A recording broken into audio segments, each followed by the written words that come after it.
I'm Kevna Lidecker, and I decided to go ahead and show you my DNA structure on this film before we proceed into the definitions. Well, I shouldn't say definitions. The study of Ruth as far as the hem and the feet and laying down are concerned.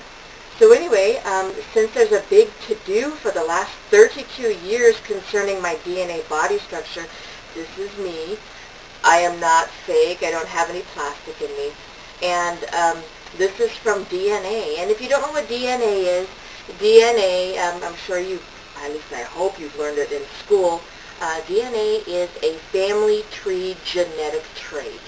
It is an actual thing inside your body and that lives in every single cell of your living body. So in my family tree on my dad's side of the family and on my mother's side of the family, we have a DNA to have large body parts. So I happen to have large breasts. My aunts had the same thing. My mother has the same thing. And we are part Polish. That's the Viking side of our family. That's on my mother's side of the family. And so with that, with the Polish heritage DNA, sometimes we get that. There is a lineage in Poland that has that issue. And anyway, it's a situation where gigantism and a regular person got together and the DNAs merged and became stabilized. And so we could have a regular stature. I'm 5'2", and still have an irregular body part, a smaller arm or a larger arm or large breasts or a large penne or large ears or large eyes. It happens to us. So anyway, not just us. There's other lineages that it happens to as well. Just in mine, it happens to be in the Polish line. So I just wanted to explain that to you. I make a lot of my own clothing because of it. And so right now I'm going to go ahead and show you one of my designs. So this is a tube dress that I made for myself. Now it's actually for wintertime. It's double-sided. Right now you can see my full-line bra underneath. I wear this just to keep everything straight in my back because of the shape of my body, which is not an insult for me to be able to wear, and so no one should be insulting me about it. So anyway, so I wear this, but I don't wear it so that you can see my full-line bra, and I don't wear it without a shawl. And the reason being is because I have been hit for 32 years by massive amounts of verbal, just an onslaught of verbal body slamming because of my body style. I mean verbal body slamming because of my body style. So anyway, back in the 1980s, late 1980s, I learned really quick, I have to wear a blazer. Because if I don't wear a blazer, then I'm just going to only hear all this slander and hits against me because of my body style. And since I don't like that, and I don't like feeling the javelins of filthy lucre poison coming from their lips and hitting my spirit and pummeling me that way, I'll just wear a blazer. So I started wearing blazers, and I used to have a whole bunch of different blazers, and I usually wore black because it was a very demeaning situation, and black makes you look thinner, so I just used that as a tool to make people see their nastiness. It worked to a certain degree, not 100%, but at least it was much better than what it could have been. So anyway, I still endure that every day. It's been more than 1 million people in the last 32 years verbally body slamming me, which is so totally oppression wrong, and we'll go into oppression later. But anyway, so with this, even though it's double-sided, you can see it's double-sided, I'm going to show you the other side, and then I'm going to show you the shawl that goes with it to make it look nice and feminine, and then I'm going to explain to you the shawl. Here's the other side of my tube dress. See the other side of the shawl? So it's a double-sided winter tube dress. I really like it.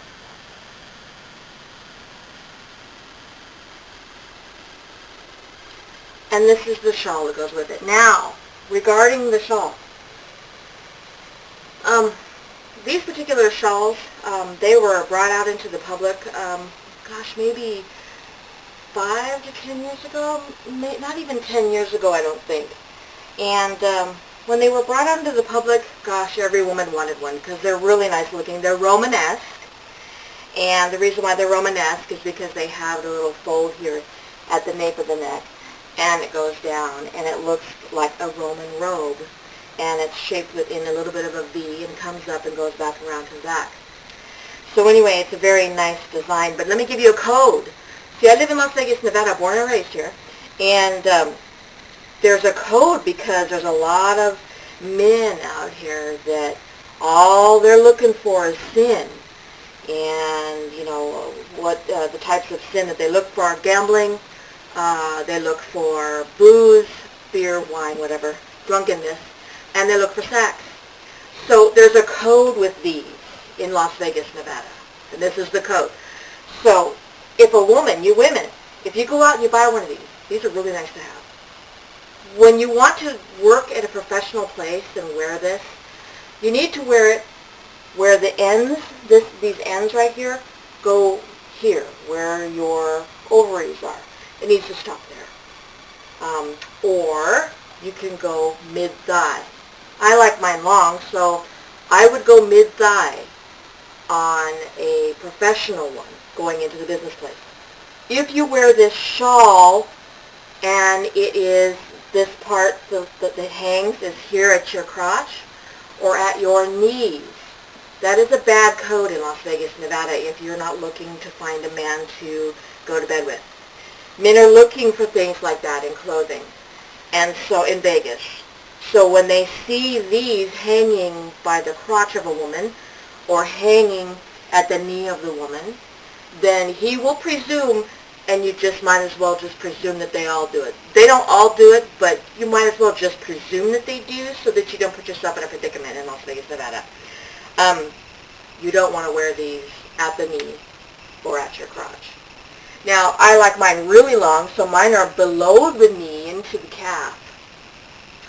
And as a matter of fact, I'm going to be putting some tassels on it because I am a legalist.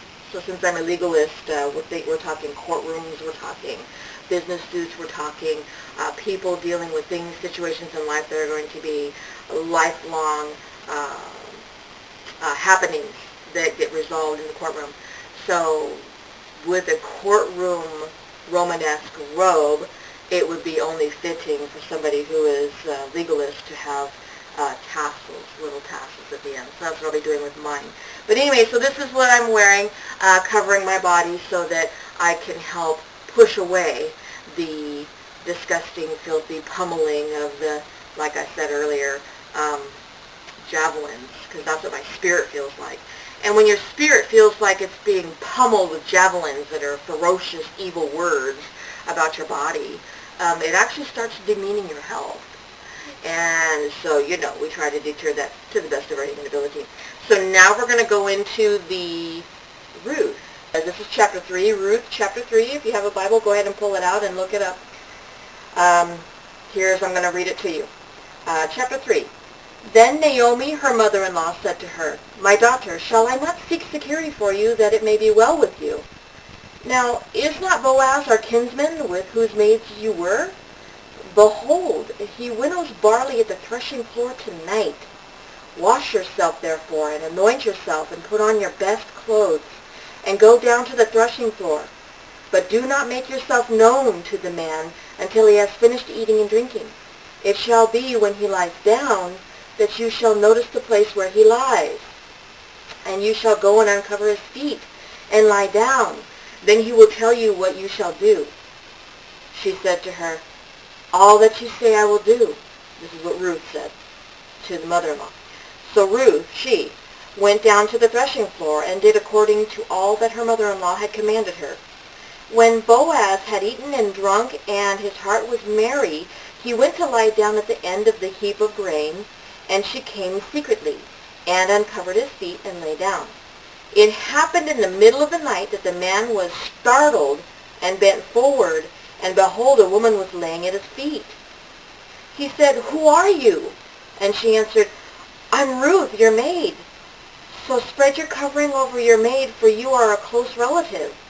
Then he said, "Well, may you be blessed of the Lord, my daughter. You have shown your last kindness to be better than the first by not going after young men, whether poor or rich. Now, my daughter, do not fear. I will do for you whatever you ask, for all my people in this city know that you are a woman of excellence. Now it is true I am a close relative. However, there is a relative closer than I. Remain this night, and when morning comes, if he will redeem you, good, let him redeem you. But if he does not wish to redeem you, then I will redeem you. As the Lord lives, lie down until morning. So she lay at his feet until morning and rose before one could recognize another. And he said, let it not be known that the woman came to the threshing floor. Again she said, well, give me the cloak that is on you and hold it. So she held it, and he measured 6 measures of barley and laid it on her. Then she went into the city. When she came to her mother-in-law, she said, how did it go, my daughter? And she told her all the man had done for her. And she said, these 6 measures of barley he gave to me, for he said, do not go to your mother-in-law empty-handed. Then she said, wait, my daughter, until you know how the matter turns out, for the man will not rest until he has settled it today. So, with that word for word in the New American Standard Bible, you can read all the translations. They all say the same thing. There is a lie about the book of Ruth, chapter 3. And the lie is, well, Ruth gave oral sex to Boaz. No, she didn't.